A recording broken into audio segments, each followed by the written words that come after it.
Associate Professor Walter Theseira.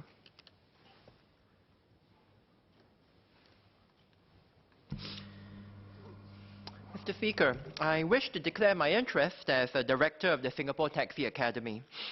Sir, taxis, like housing and education, are an evergreen topic in this House. Taxis were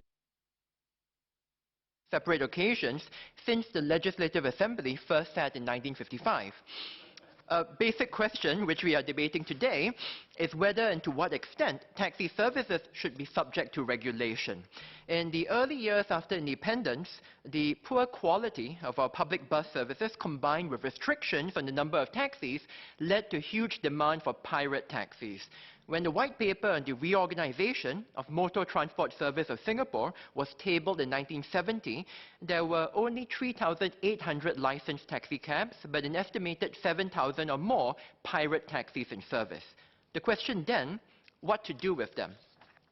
Mr. Yong Nyuk Lin, then Minister for Communications, stated in Parliament on 9th April 1969, and I quote, "I agree that pirate taxis, though running illegally, are performing a form of social function in providing an element of public transport service. But they are performing this function at the expense of the law-abiding licensed taxis and the bus companies. They are able to operate at a much lower cost because they pay less tax, incur very little maintenance expenditure, and pay no insurance cover for passenger liability. Thus, they offer an unhealthy type of competition to the licensed operators, which is harmful to our long-term planning for an improved public transport service in Singapore." End quote. Sir, the basic regulatory questions are the same then as now. The 1970 White Paper put an end to pirate taxis, added thousands of licensed taxi cabs, and helped create the Workers' Transport Cooperative, the forerunner of Comfort Taxi. The recent changes to our taxi industry have been just as dramatic. In 2014, before the private hire platforms started offering transport services, the taxi population stood at 28,736 vehicles. Private hire chauffeured cars stood at 1,609. By 2018, the taxi population fell to 20,581 vehicles, but the number of private hire chauffeured cars rose to 45,342. We've had a twofold increase in point-to-point hire vehicles in just a few years. Sir, we know the reasons for this rapid growth. Commuters complained in the early 2010s about the quality and availability of taxi services, especially during peak hours. There was pent-up demand for point-to-point transport that was not being met by the incumbent taxi industry. Private hire platforms such as Grab and Uber stepped in. First, they provided third-party booking services for taxis. Then they introduced private hire rides, which were quickly embraced by Singaporeans. In the recently released Household Expenditure Survey 2017-2018, private hire services now account for 38 cents out of every dollar spent on point-to-point transport services.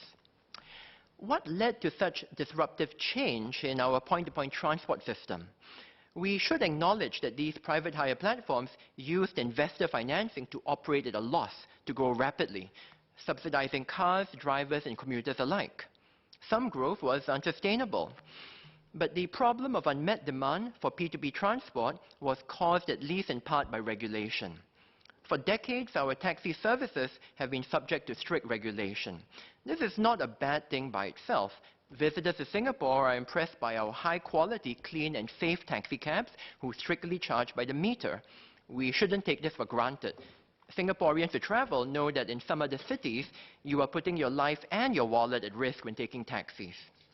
But a long era under regulation often leads to excessive caution and perhaps even complacency by both the regulator and the regulated industry. Under regulation, our taxi services were not able to meet demand because they did not increase fleet size rapidly enough, did not address difficulties in booking taxis, and did not innovate in fares and service offerings. It isn't fair for me to speculate on whether responsibility lies at the feet of regulators versus the regulated. But it is clear that point-to-point transport regulation must have a holistic objective.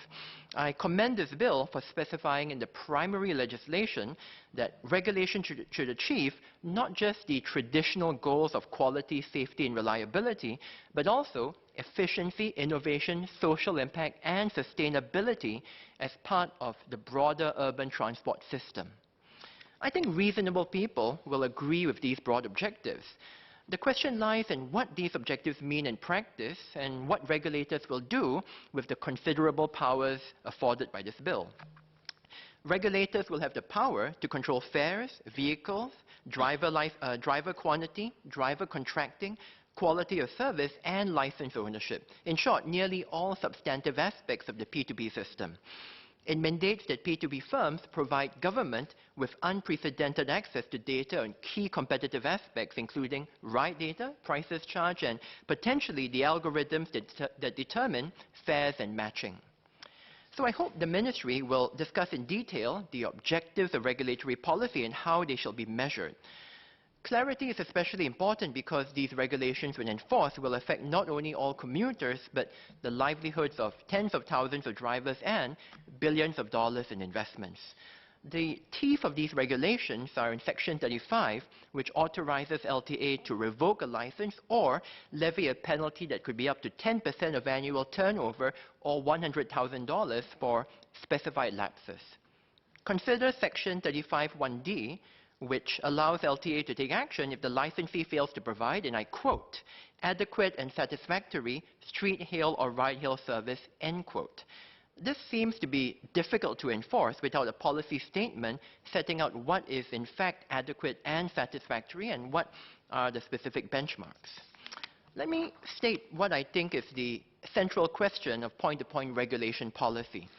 It is how to trade off efficiency and equity. A completely efficient system may not be fair, and a completely fair system may be slow, unreliable, and costly. The network economies of point-to-point ride-hailing platforms and the use of advanced pricing algorithms based on big data inherently generate this trade-off, or at least they create substantial risk that efficiency gains will be exploited by platforms at the expense of other stakeholders. Before I touch on efficiency, let me first touch on equity.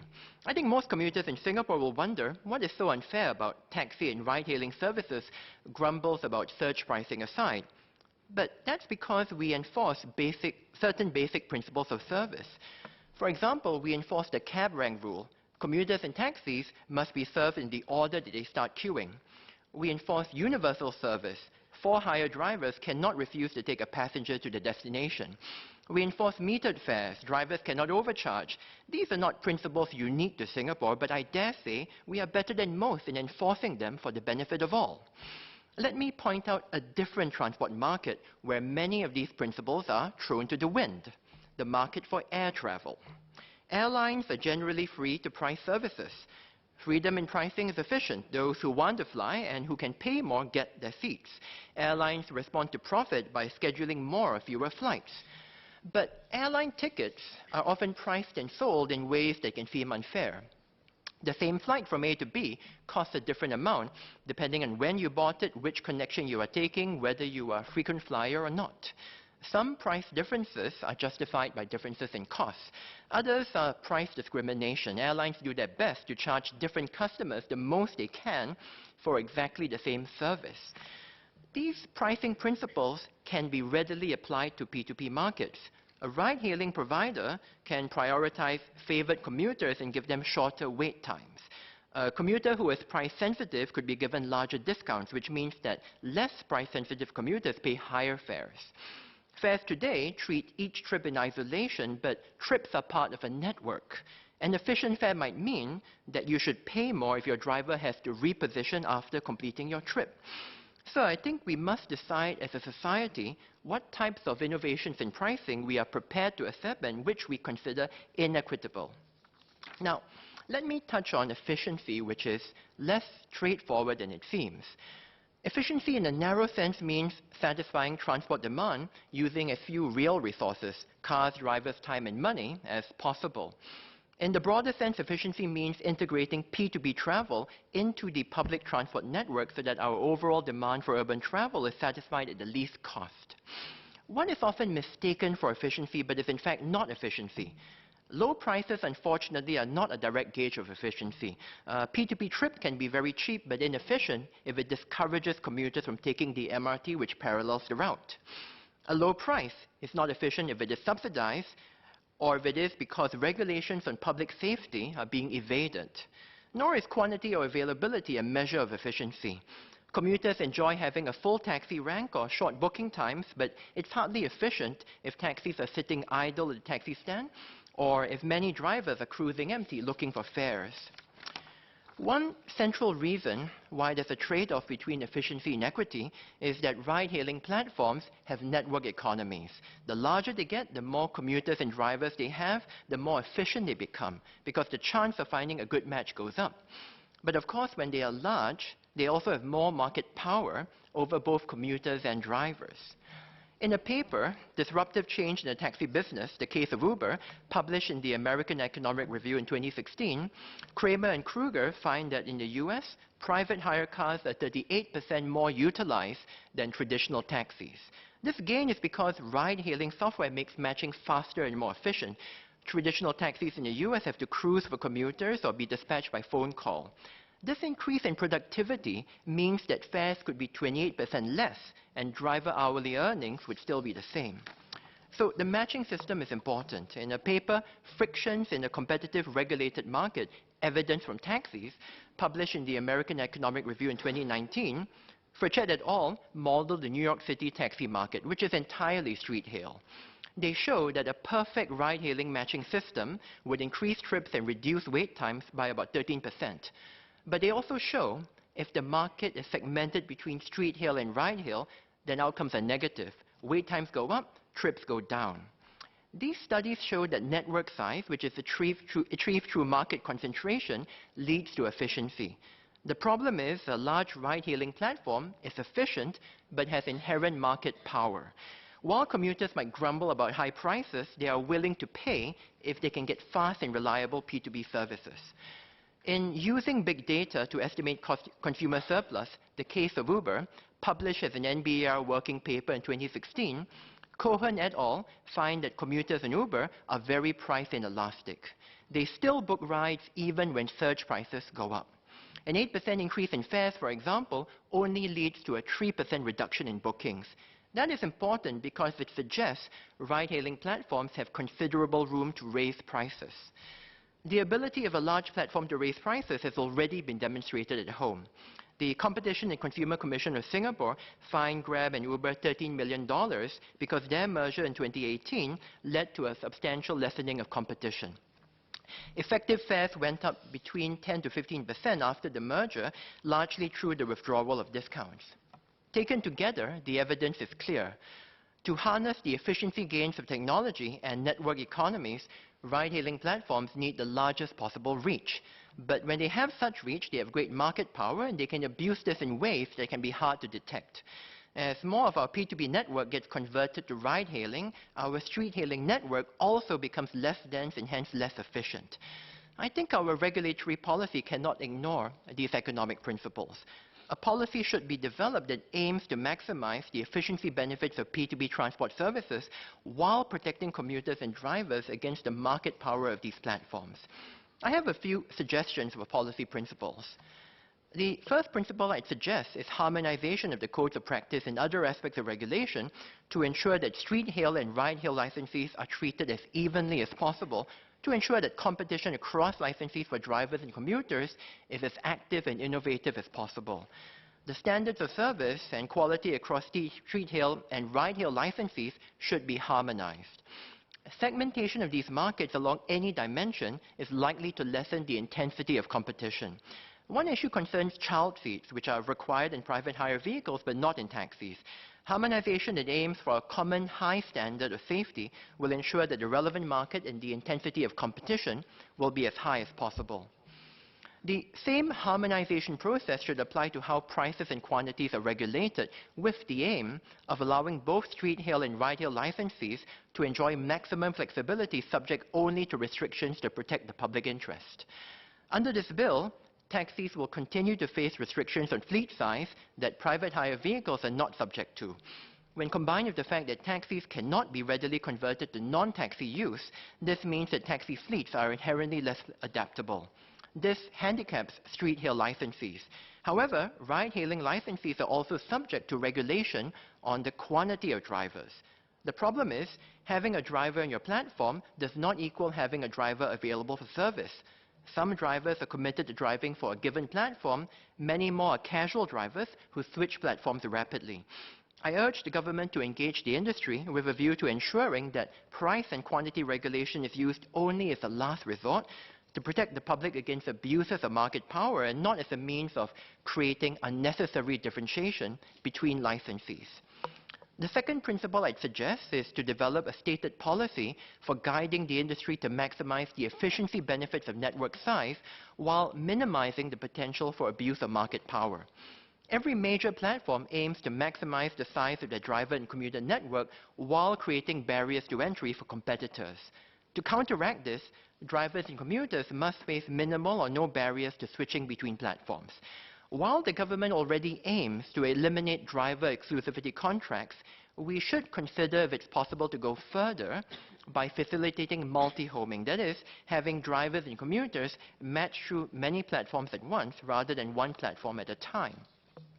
It is possible that the efficiency benefits of network size are so large that we will end up with a monopoly or dominant platform facing little competition. The taxi industry was characterized by a dominant player for many years. It's important for the ministry to clarify how competition issues will be regulated, given that both the Competition and Consumer Commission of Singapore and the Ministry of Transport have responsibility over the sector. Finally, on emerging issues. The presumption is that the dominant ride-hailing platforms will continue to be well-organized and identifiable, allowing for regulatory levers to shape behavior. But there are innovations that blur the line. There are decentralized booking systems, such as those based on blockchain, or those which run through social networks or messaging apps that do not fall neatly within the ambit of this bill. There are services which claim not to operate for profit, such as social carpooling, and which does appear to fall outside the ambit. And there are third parties linked to the industry, such as private hire car rental companies, which appear to fall outside the ambit if they are nominally independent of the platforms. I do not expect that we will be able to answer all these questions today, but these are issues that our regulators will have to grapple with in the years ahead.